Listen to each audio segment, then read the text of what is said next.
Las mujeres tienen un poder secreto que ha controlado a los hombres durante siglos, sin que ellos lo sepan. Estamos atrapados entre dos mentiras.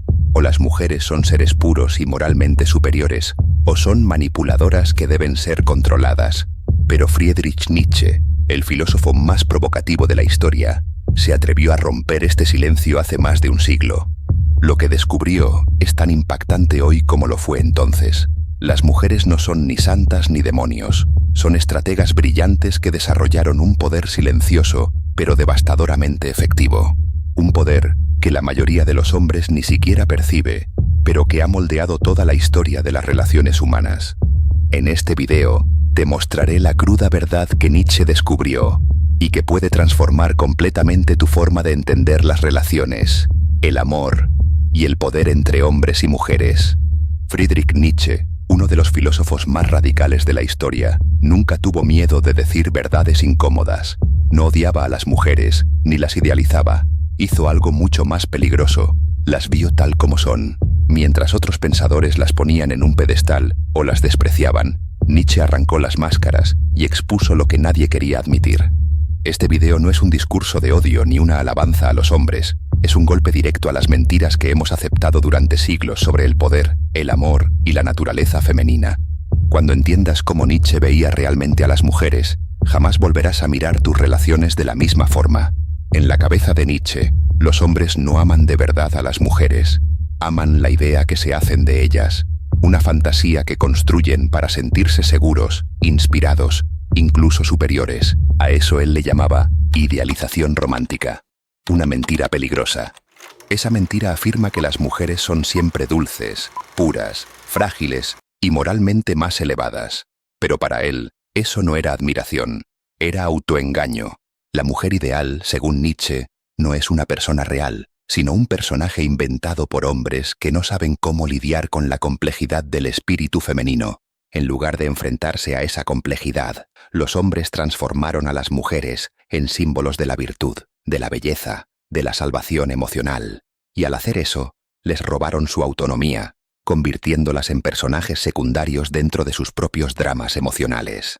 Nietzsche consideraba eso una cobardía. Según él, los hombres se mienten a sí mismos porque no soportan la verdad cruda y directa sobre las mujeres, que son instintivas, estratégicas y guiadas por un tipo de poder diferente. No son mejores ni peores, simplemente son distintas. Misteriosas, no porque sean incomprensibles, sino porque los hombres prefieren no intentar entenderlas. Esa máscara que llaman amor, decía Nietzsche, no nace de la admiración sino del miedo. Miedo a una mujer emocionalmente libre, sexualmente autónoma, que no necesita ser salvada. Nietzsche nunca vio a las mujeres como frágiles. Al contrario, las consideraba maestras de un tipo distinto de fuerza, una fuerza que no grita, pero que susurra. Mientras que el poder de los hombres se exhibe a través del estatus, la imposición o la violencia, Nietzsche creía que las mujeres habían desarrollado un dominio más refinado, más sutil, pero igual de eficaz. Durante la mayor parte de la historia, las mujeres no tuvieron acceso al poder directo, no podían gobernar, liderar ejércitos, ni dirigir instituciones, así que se adaptaron, aprendieron a influir desde las sombras, a través del encanto, la seducción y la inteligencia emocional. Y mientras los hombres construían reinos con espadas y discursos, las mujeres moldeaban a los hombres que construían esos reinos. Nietzsche se dio cuenta de que las mujeres tenían el don de guiar sin mandar, de conquistar lealtad sin imponer fuerza, de ofrecer protección sin exigirla. Su poder era relacional, psicológico, construido a partir de una conciencia profunda de la naturaleza humana. Ellas sabían como nadie más qué movía a los hombres, el deseo, el ego, el orgullo, y aprendieron a moldear todo eso sin enfrentamientos, no por malicia, sino por supervivencia. No subestimes ese poder, advertía Nietzsche, porque justamente por ser invisible, es aún más difícil de resistir. Él creía que las mujeres poseían un instinto estratégico, la capacidad de hacer que los demás actúen sin darse cuenta de que están siendo dirigidos. Por eso, no las veía como víctimas de la historia, sino como estrategas silenciosas operando dentro de ella. Nada de esto era adulación, era una bofetada a las creencias ingenuas de su época. La sociedad veía a las mujeres como pasivas, dependientes, Nietzsche las veía como calculadoras, intuitivas y extremadamente conscientes del impacto que generaban, y no las culpaba por eso. Solo decía en voz alta lo que pocos se atrevían a reconocer, que en las relaciones humanas, quien de verdad tiene el poder casi nunca necesita alzar la voz. Nietzsche creía que los seres humanos no se mueven por la verdad, sino por las apariencias, y en las mujeres, él veía esa conciencia elevada al nivel del arte, no por superficialidad, sino por pura necesidad. En un mundo que siempre negó el poder directo a las mujeres, ellas aprendieron a dominar el campo de la percepción, belleza, delicadeza, inteligencia social. Todo eso no eran adornos, eran herramientas de supervivencia. Si el control sobre la percepción significa control sobre el resultado, entonces dominar la apariencia se convertía, en la práctica, en dominar todo el juego. Mientras muchos lo llamaban vanidad o simple encanto femenino, Nietzsche lo veía como algo mucho más profundo, una lectura instintiva y refinada de la naturaleza humana. Decía que las mujeres tenían una percepción simbólica, casi intuitiva. No se aferraban a la realidad cruda, sino a la forma en que las personas querían que fuera esa realidad. Por eso sabían instintivamente que nadie se enamora de lo real, sino de aquello que parece seguro, bello, deseable. Al moldear la forma en que eran percibidas, no solo estaban reaccionando al mundo, lo estaban moldeando. Nietzsche también veía que esa fuerza silenciosa venía envuelta en virtud, y ahí es donde toca un punto delicado. Él creía que la moralidad femenina no era algo neutro, universal ni divino. Era una adaptación, un mecanismo creado para asegurar espacio, protección e influencia en un mundo que le había entregado el poder bruto a los hombres. Las mujeres aprendieron a transformar la paciencia, la humildad y el sacrificio en virtudes admiradas, y crearon a partir de eso una narrativa donde su vulnerabilidad era su grandeza. No porque eso fuera esencialmente verdadero, sino porque era estratégicamente eficaz. Nietzsche no veía eso como una mentira, lo veía como inteligencia, una forma de subversión suave, una manera de doblar estructuras sin enfrentarlas directamente. Pero Nietzsche vivía en una época de cambio. Veía los primeros indicios de mujeres que comenzaban a cuestionar, a desafiar, a ir más allá de los papeles que la historia les había asignado. Y no se sorprendía. Se inquietaba, porque él creía que la fuerza de las mujeres siempre había sido subestimada, no porque fuera invisible, sino porque estaba velada. Su poder era sutil, indirecto, envuelto en suavidad. Pero ¿qué sucede cuando ese poder ya no se oculta?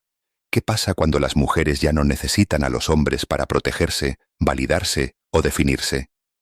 Nietzsche temía que la aparición de la mujer independiente sacudiera los mismos cimientos de la sociedad, no porque pensara que las mujeres eran incapaces, sino porque creía que la mayoría de los hombres no estaban preparados. El hombre promedio, educado para sentirse superior por defecto, se sentiría profundamente amenazado por una mujer que ya no necesita su fuerza, su ingreso o su aprobación. Y esa amenaza no se manifestaría como respeto, sino como resentimiento. Esto no era misoginia, era previsión.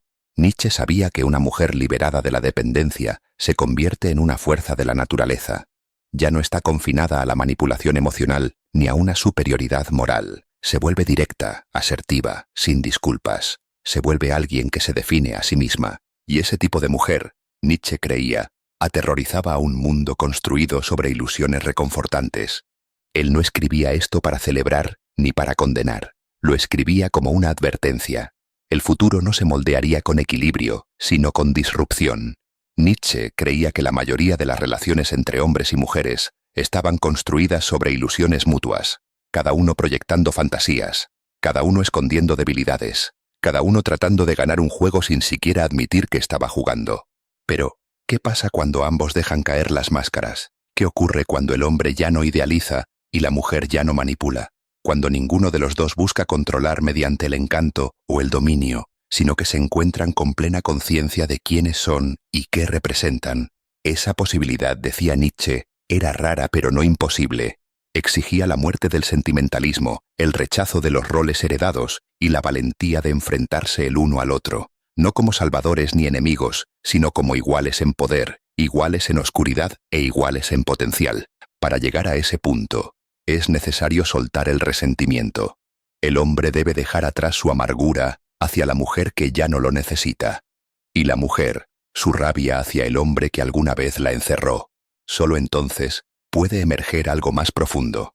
No una reconciliación romántica de los sexos, sino una redefinición total de lo que significa conectar. Si llegaste hasta aquí, es porque algo dentro de ti resonó con estas palabras. Tal vez, como Nietzsche, te preguntas qué hay detrás de las sonrisas, de los gestos, de esos patrones que parecen eternos, pero que se están desmoronando frente a nuestros propios ojos. El amor verdadero comienza cuando nos quitamos la máscara. Y eso es justo lo que intento hacer aquí. Abrir un espacio para hablar de sentimientos, poder e identidad con profundidad y sin miedo. Si sientes que necesitas más conversaciones como esta, más verdad, más filosofía, más provocaciones que hacen que la mente dé vueltas y que el corazón lata diferente, suscríbete ahora, deja tu like. Y cuéntame en los comentarios, ¿cuál fue la parte de este video que más te hizo pensar? Tu comentario podría ser el punto de partida para nuestra próxima reflexión, y quizá también sirva para inspirar a alguien más que ya está cansado de las mismas historias de siempre. Gracias por tu valentía de mirar lo que otros prefieren ignorar.